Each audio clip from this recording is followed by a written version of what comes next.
This week on the docket, breaking point, protesters attack U.S. embassies across the Middle East, sending the region into crisis and killing 4 American embassy workers in Libya. What happened to the Arab Spring, and what is President Obama's next move? Who's to blame? Explosive new court documents filed by Florida A&M University this week turned the tables on the investigation into the hazing death of band major Robert Champion, who the university says is really at fault, and it may surprise many who they are now naming. From love and marriage to robbery and murder, one retired Tampa judge has seen a lot in 25 years. In our On the Docket Spotlight interview this week, Judge Susan Sexton joins me exclusively to share her views from behind the bench. And what does sex in a moving car, a 92-year-old trying to kill his daughter, and Sally Struthers have in common this week? Just some of the wacky legal stories we have for you to prove once again you can't make this stuff up. On the Docket starts right now.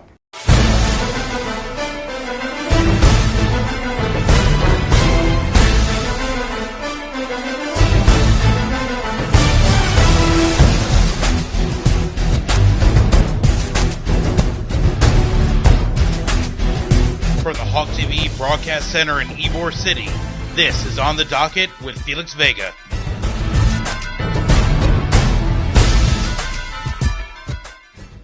Hello everyone, I'm Felix Vega, and thank you so much for joining us this week on the Docket. We begin with our News Now headlines for the week, starting with the impending crisis in the Middle East. It started on Tuesday with protesters breaching the security wall at the U.S. Embassy in Cairo. By Tuesday night, 4 American Foreign Service detail members were dead in Benghazi, Libya, what was believed to be the rebel stronghold and safe place in Libya as the new government formed. Killed in the bizarre attack were Ambassador Chris Stevens and 2 former Navy SEALs, Glenn Doherty and Tyrone Woods, along with Sean Smith. And if that wasn't enough to rattle the nerves of everyone in the region, and also back in Washington, more protesters stormed the American embassy in Yemen Thursday morning, while Egyptians once again took to the streets of Cairo and Tahrir Square. All the uprisings started on the 11th anniversary of the September 11th attacks in New York, D.C., and Pennsylvania on Tuesday. The motive, according to the protesters, a low-budget American-made film that has made its way around YouTube denouncing the Prophet Muhammad. Other Middle East observers have suggested the attacks and protests are just another power struggle between those in power now in the democratically controlled Arab Spring countries and the separatists. As for the U.S. response, President Barack Obama and Secretary of State Hillary Clinton jointly condemned the attacks in Benghazi that killed Ambassador Stevens. In response to U.S. warships are headed to the region. No other sanctions have been put in place at this time. Back in Cairo, protests continued throughout the night on into this morning in Tahrir Square. Back here in Florida, you could probably hear a pin drop when Florida A&M University filed a motion earlier this week, not because they were officially challenging the wrongful death lawsuit filed by the parents of FAMU drum major Robert Champion, but when you flip through that motion for summary judgment, essentially a motion to dismiss the lawsuit, one thing became abundantly clear. FAMU was not taking responsibility for Champion's death. In a surprising and legally startling move, FAMU is now blaming Champion for his own death. 11 members of the now suspended Marching 100 band have been charged with felony hazing in state court connected with Champion's death. Ironically, FAMU's assertion that Champion was a willing participant in the now infamous crossing bus seat ritual is not a defense to the criminal charges by law in Florida. Among the other claims raised by the FAMU in its lawsuit, the band members who participated in the hazing were technically not part of the band as they had, quote, retired from their duties for the night when they were sent back to their hotel after their performance at the Orange Bowl earlier that day. This is another story we will continue to follow closely here on the docket. And despite the timing of the Mideast uprising this week, Americans took time to remember September 11th and the 11th anniversary of the terror attacks on this past Tuesday. Moments of silence were observed at the exact times when those ill-fated flights that hit the Twin Towers, the Pentagon, and also United Flight 93 in Pennsylvania throughout the morning. Last Friday, I actually spent the afternoon at the World Trade Center. The towering One World Trade Center was one of the most amazing feats of architecture I ever stood under. 104 stories above me, and next to me were the indomitable footprints of the Twin Towers. Until you stand in the gardens of the 9/11 Memorial, and unless you were at ground zero when the towers came down, and I was not, you truly don't understand the absolute magnitude of what happened that September morning. And despite the fights over when the 9/11 Museum will open, families said that they will only then be true and complete memorials where visitors will be able to understand 9/11. I can tell you one thing though, Walking between the footprints of the towers, looking down into the reflecting falls of the towers, touching the names of the 3,000 plus people that line both of those footprints, you don't need to speak when you're there. You observe and you are truly humbled. I encourage you to check out my World Trade Center album on our fan page at facebook.com/onthedocket. We'll be back with more of On the Docket right after this.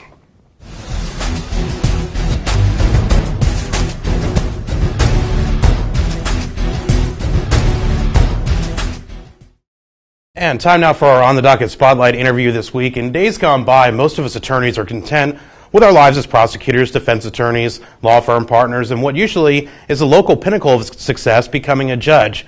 For others like me and our next guest, you realize there's more out there beyond the courtroom, the trials, and the black robe. Joining me exclusively this week on the Docket, my good friend, Judge Susan Sexton. Susan, welcome to On the Docket. So great to have you here. Great to be here. And you had a storied career here in Hillsborough County over the past 25 years as a judge. You were actually the first female judge elected to the bench. Tell us what that was like back when it happened. Well, it was a little bit of a shocker back then because I actually ran against an incumbent judge, and that sort of wasn't done. But I enjoyed doing that. I mean, I was a prosecutor, and I was used to being sort of in battle. In the trenches, right. And so it didn't occur to me, I think that's one thing that people need to remember. It didn't occur to me that I couldn't do it, so I just did it, and I tried to do it, and I succeeded. And what's the difference between, because you can be appointed to be a judge in Florida and also elected, what do you think is the advantage of men and women, one way or the other? Well, I mean, there is a theory out there that even the newspaper talked about, that it seemed to be that women had the advantage running for judge. And I remember my father used to say, if I don't know the candidate, I usually vote for a woman. And I was like, really? And he said, yeah. And I said, why? And he said, well, I think they're hardworking and all this kind of thing. And I remember when I ran, I thought, well, if he thinks that way, maybe a lot of other people do too. But they also say that and then I did investigate, I did sort of look into the thing, and they talked about gender roles in running for different offices. It's easier for people to vote for a woman running for a judge as opposed to a president or a governor, an executive position. At least that's what was the theory back then. Why is that, do you think that it was back then? Just because of women in the workplace at the time, or? Well, I don't know. I think it has to do with being an executive office, and even though a judge has kind of executive ability, the perception of what you want in a judge is somebody honest, and that seems to be what ties in with the gender, the female gender. I mean, that's what the theory was back then. Right. I ran, I won, so who knows? Is it correct or not? Was it difficult for you as a woman judge breaking into pretty much an all-male network of judges when you first took the bench? Well, I mean, it's sort of like anything in life. I mean, you have a perception, and does it always hold true? What I found, because I was in the main courthouse, which is now your courthouse. Right, our building where we work. It used to be that you judges' offices, and it was the civil bench, which was all male, all white male, really. There wasn't anybody else other than that on the bench at that time. And they had a coffee room where the judges used to congregate, and I was the first female to go in the coffee room. It was a big... Pretty taboo. Pretty taboo. And the funny thing is after I was there a few months, one of the senior judges, he probably was my age now, but I thought was so old, but anyway, he said to me, Susan, now that you're here and we know you, blah, blah, blah, nobody really liked that other guy anyway, which I thought was kind of... That's validation for you. It was nice for me, and I also thought it was kind of sad for the other guy, because I thought he worked with these guys for years. And they didn't like him so much. And the other point was that, in terms of management stuff, I learned more in that coffee house in informal conversations with those judges who had so much experience than I think I ever learned in any judicial class that I took. It's interesting. I think a lot of people learn that way too. Yeah, it's true. Let's dive into some of the national stories that we've been talking about for a little while. First up, Jerry Sandusky, in our time, by far the most explosive child sex abuse case that's ever been covered in the United States and also been prosecuted. His sentencing is coming up. Let me start with, were you surprised by how fast the case went to trial? He was charged in November of last year, tried, earlier this year. Did that surprise you, how quickly things moved? It astonished me, and I'm sure you too, because you're a prosecutor. Here, I didn't understand what kind of made it go so quickly, at least in my counts, because a case like that with so many counts. Because we're talking 52 counts. 52 counts or over 50 counts. It usually takes a while here. Now, Pennsylvania doesn't have, I happen to be a member of the Pennsylvania Bar, they don't have wide open discovery like we do. So I don't know if that was the reason. I also didn't know if it was defense strategy. Maybe the defense thought that the state couldn't pull their case together in enough time. So I wasn't sure what was going on, but it absolutely surprised me that it all took place, the indictment and the conviction within a year. Right, and we were talking about discovery. For example, here in Florida, we have to turn over everything. We conduct depositions and extensive discovery. Basically, state shows all their cards before you even go to trial. In Pennsylvania, do they have, are they able to take depositions, or? They don't have the same discovery rules that we do, and I don't think they have the unlimited right to take depositions. What do you think is going to happen to Sandusky when he gets sentenced and actually later this month, actually?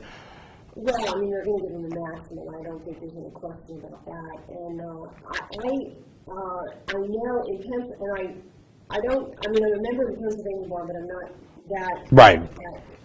Cognizant of everything. But I did call a friend of mine because, as you know, I did post-conviction, which is after someone's convicted, they have their appeal, and then their court of last resort, which was me, was, the only reason I got convicted was my lawyer basically stunk. And it looked like they were doing that now, and so I called this friend of mine who's a judge up there, and yeah, you can do that before actual sentencing, before the appeal. It's just kind of a quirk, we would think, in your rules. And that was interesting you brought that up, because I remember hearing about that, where basically what's come out now is they went to the judge right before the trial started and said, we're not ready, and basically said, we're going to be ineffective. Right. And then the trial goes forward now. So how do you think that's going to play out on the backside? Obviously, he's going to get sentenced and then the appeals process, but do you think this will shortcut the appeals process? And I would be very concerned, because I know that they asked for a continuance. I believe they asked for a new judge, too, if I'm not mistaken. I know you investigated it more, but I think that they did. And so I would be really concerned about that issue, that they're putting on the record that we're not prepared, and the judge makes them go forward. So. Interesting stuff. Back here in Florida, the Trayvon Martin case has been dominating the headlines most of this year as well. Florida's stand your ground law has come up a lot, very controversial. But recently, especially this week, we saw George Zimmerman's attorneys make a move to get Trayvon Martin's school records from Miami, especially the ones where they were talking about him being suspended for smoking marijuana. Is there any validity in them having that, or is that going to play into a trial situation to say that Trayvon was dangerous, or give some justification to George Zimmerman's stand your ground theory? Well, you and I both know that in Florida with the wide open discovery, one of the techniques that defense attorneys use is to get as much information about the victim that you can and try to turn the tables, and I'm sure that's what they're doing.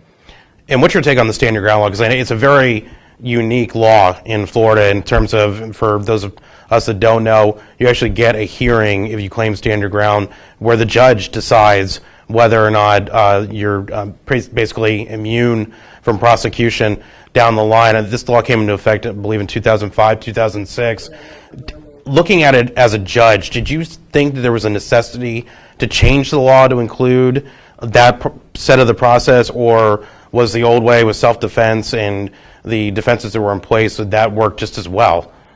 Well, I didn't understand the motivation for having this change in the law. And as you know, the people thought maybe law enforcement was behind it. They were not behind it, right, because they knew that, and as you know, I mean, I don't want to talk about whether, Zimmerman's going to get convicted or not, but you and I both know when you're actually in law enforcement and you use a weapon, I mean, it's a big deal. It's a big investigation. Exactly. You are taught to actually use everything short of using the weapon. So law enforcement was not in favor of this, because essentially you have people walking around with a gun and then shooting. I mean, it's exactly what we have here, and they're trying to sort it out.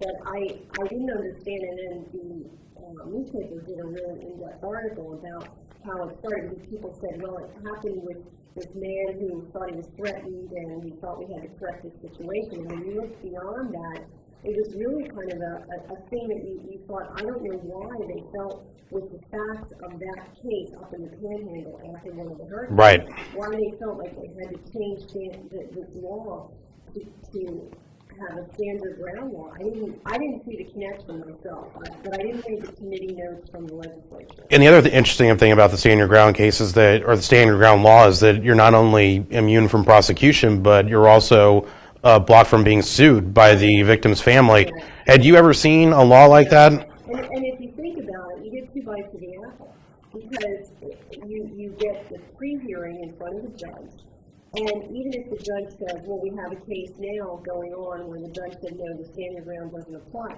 When you go to trial, you can still assert defense. I think you can still assert defense. Right. You don't lose it in the end. You don't lose it, and so it's almost like two bites of the apple, isn't it? The only thing you would lose is, I guess, if you testify in the stand your ground hearing, of course, that could be used against you if you later decide to testify, and I don't see how you would use a defense like that without testifying. Right, and the defendant most of the time has to testify in those cases. Right. Now, we've both seen our share of high-profile cases, both of our careers. What was one case that you can look back on that most affected your career as a judge in terms of just the emotional strain of it, or something that really stood out that affected your judgment and what you did as a jurist? Well, you mean as a judge or as a prosecutor? As a judge. As a judge, it's because I have to take it out of criminal. And the hardest division that I ever was in was the guardianship division, which is when people are declared incapacitated, and you put a guardian who takes control of their life, and kind of nobody was watching. The foxes were guarding the hen house. The only time I've ever put a lawyer in jail for contempt. Really? And people think it's this area. It's kind of an area that a lot of people don't know about. But as a result of that, what I did was I started the Elder Justice Center to try to get administrative policies in place. I did a program with USF. I had students from USF, social work, visit people in nursing homes and things like that. But it's not the things like that aren't the headline grabbing things like. No, but still, it's important to you. It's very, very important to. There's a lot of people under there's developmentally disabled. I was able to get the statute changed. So that was a lot of my judicial career, 10 years in there, and it took me 20 years, I think, to get it all in gear. I think so, yeah. And what about in terms of on the criminal side? We see a lot of wacky stuff. We have a segment on my show called "You Can't Make This Stuff Up." Yeah. What's one of the memories that sticks out in criminal court that you can tell us about? Well, I'm trying to think if I can really talk about some of these because some of them brilliant. Absurd. Absurd, but I'll talk about one that I had as a prosecutor that was just amazing in the small world category, or you can't make this stuff up. I inherited a case where a guy was charged with DUI manslaughter, which for your viewers is drunken driving, right? Under the influence and driving, and he had been found not able to proceed. So the victim's family and the victim's husband later became head of MAS, and there was a lot of pressure to reinvestigate this and blah, blah, blah. So I brought it back up, and the doctor, I think he was a psychiatrist, testified again, this guy is not able to do anything, he stays at home, he doesn't socialize, he's got no friends, blah, blah, blah. And so we had to interrupt the testimony because it was taking so long, so we were going to continue the hearing. In the interim, I happened to go to the movies with a friend of mine, and he walks in with his friend, counting change, having a good time. The best part of the story, and he supposedly was head injured, my friend's daughter had been head injured, and she had done a lot of investigation. The only thing I said to her was, just look at this guy and just observe. Right. I called her as a witness. Because usually experts are people who have degrees, but she was an expert by virtue of her experience. Right, exactly. So she testified, and the judge found that he was competent to proceed. I mean, that was Wow. amazing. That was a wow. That was Yeah. like, this is a gift. You surprised a lot of people when you announced your retirement a couple months ago, including you. I remember my reaction when we joked about that a lot. What's next for you down the road? Well, I think there's a lot of options. Let's put it this way, you keep your options open. As you know, I've written a guide called 5 Steps to Hiring the Right Divorce Lawyer, which is uploaded to an ebook. I'm finishing, I have an upcoming book, and my real dream is to finish and polish the television script that I've had going for a number of years and devote my energies to that. So we'll see what happens. Tune in for the next chapter. Exactly. Before we go, what's the best advice you can give someone for, you and I have actually connected because, we're moving on in life and exploring different, avenues, creative, more than just having our noses in the book or standing in a courtroom all day. What's the best advice do you give to people that are in a situation like us that, to really push them to go forward and chase their dreams? Well, I think you have to first define what your dream is. And then I think it's a great world to live in because there's so much information on the internet. There's so many marketing tools. You can learn anything on the internet. And I think that you can, and I also think that writing down things the old-fashioned pen and paper way is a really good way to visualize your goals. And I think that's a good idea. Is knowing and putting it on paper as far as what I want to do, and then breaking it down. 5 things I need to do to get there. Like 5 steps to hiring a divorce. 5 steps to a new life. 5 steps to a new life. There's your next book. There you go. Judge Susan Sexton, thank you so much for coming on the show today. I appreciate it. Yeah. We'll be right back.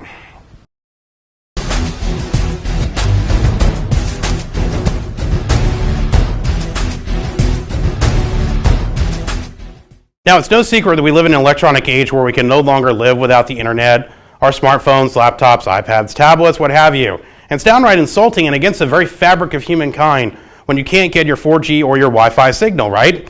So much so that a park in northern Israel has found the next great frontier of Wi-Fi. On donkeys. Yes, donkeys. The good folks of the Los Angeles Times found the ancient park of Kfar Kadem has made 5 donkeys into Wi-Fi hotspots. Yes, the roving pack mules that shuttle visitors to and from the park are actually fitted with Wi-Fi transmitters around their necks, hidden in a feed pouch to hide the illusion of technology. As you're doing your online check-in at your Kibbutz or the Sheraton Tel Aviv, or better yet, park officials hope the visitors will upload photos to their social media pages as free advertising. Don't worry, no donkeys were apparently harmed in this bit of genius, but if any PetSmart or Petco people are watching, dibs on the patent for the Wi-Fi camels in Egypt. Then we have this little story that we go down under for to Geelong, Australia, and a bizarre case of true sisterly love. This story compliments of the Daily Mail in London. Twin sisters Claire and Rachel Wallmeyer were not only identical twin sisters, they were identical twin anorexic sisters. Now, anorexia is a very serious medical disorder, as we all know, and there is no joke in that. But alas, the Wallmeyer twins were a little too much alike for their own good over the years. Sought after by Australian TV for years to tell their story, both became addicted to long-distance running, of all things, obsessed with their weight and their marathoning. Both wore their bodies down so much they had the bone structure of 70 to 100-year-old women, according to the Mail. They also liked thinking about dying together a lot, apparently. In fact, they tried to kill each other several times, but were unsuccessful, vowing that they would die together somehow. Well, in the end, it wasn't the anorexia or broken bones or one trying to kill the other that got the best of them. No, sir. House fire. Accidental at that. Sad twist of fate for the duo and their family, who desperately tried for years to have them committed and treated, but couldn't save them either way in the end. On out to some lighter fare in Christchurch, New Zealand, where the Huffington Post, like myself, always enjoys a good drunk guy story every now and then. Now, as a prosecutor, you get to see a lot of funny DUI videos. You know, people falling down, people calling the cops, funny names like Cheerio or Fruit Loop. It's a true story, by the way. And occasionally a good urinating in your skirt while you're on camera. Well, Ryan Scott Thompson took things to yet another level. Wasn't bad enough that he crashed his car into a living room back in July, or that he was completely hammered when the police took him in for a breath test. Yeah, he was 3 times the legal limit. Now, here in Tampa, we have very strict rules about not leaving the drunk arrested guy alone at the jail. Apparently not so much in Christchurch, because when the arresting officer left the room, he heard the distinct sound of running water, or so he thought. That's when he found good Mr. Thompson relieving himself and a box of 300 breath testing tubes, those little sterile tubes you blow into when you take a breath test. Cost of replacing the tubes, $88. Cost of that whole episode to make it around the world and here on the docket, priceless. And now our top three literally on the docket this week. Charming group that we have. Top to bottom, we got them. Number 3, Amanda Lynn Scott, our friends at Wink and Fox 4 in the Fort Myers region. I was a little offended that in the awesome fishing village of Port Charlotte, that Miss Lynn Scott decided it was a good idea to have sex with some guy that her friend met, and he gave that girl $120, which was all the cash that he had. Well, Amanda's story to this guy was that her girlfriend ditched her, so he decided to give her a ride. They decided to have some fun while he was driving, and bang, literally, she pulls out a gun at the most inopportune time and robs him at gunpoint. According to the driver, it was the struggle over the gun and punching Amanda in the face that caused him to crash his car into a palm tree, probably why she has that black eye too. But she took off and was later captured. Another reason not to have sex in your car while you were driving, robbery. Hello, people. On to number 2, meet Mindy and David Rice from Pasco County, and some other girl that they invited along for a threesome one night. Now, according to the Huffington Post, here's what went down. See if you can follow this one. On this oh-so-romantic night, Mindy, David, and Madam X were having some fun. Mindy falls asleep. David tries to get his freak on with Madam X. Mindy wakes up, freaks out. Okay. Well, Mindy pulls out a gun, threatens to shoot Madam X. David gets hold of the gun and tries to shoot Mindy. Madam X, apparently being the only smart one of the group, took off while Mindy and David fought over the gun. Cue the SWAT team at this point. Yes, you heard me right. SWAT team got involved and got called out because David and Mindy wouldn't come out of their no-tell motel. They did finally surrender, thankfully, and gave the world this lovely pairing of booking photos. Happy as ever at Happiness House. And our number 1 on the docket story this week, Sally Struthers. Yes, if you're too young to remember her heyday on All in the Family as Archie and Edith's daughter, Gloria. How about standing in an African village saying, "It makes me sick"? Still nothing? How about this in Algonquin, Maine Community Theater? Of course you know her from there, right? Where Sally has reprised her role as Roz in 9 to 5. Come on. Nothing? Well, you're not alone. As much as Sally apparently loves her time at the Algonquin, Maine Community Theater, say that 5 times, every year 40 miles south of Portland is where Algonquin, Maine is located. Her people claim she has been falsely accused of OUI, or operating under the influence. Cue the gas. Oh my God, oh my God. Sally Struthers partaking of the drink in an Algonquin theater post-party, perhaps? In any event, gotta love how Sally posed for her mugshot. Yes, take a lesson, Docketeers. Wonder why I love being a prosecutor and a journalist. Stories like these, and these 3 people can't make this stuff up. And that's going to do it for this week for On the Docket. Thank you so much for joining us. We also want to thank our special guest, Judge Susan Sexton, for stopping by. We'll see you next time.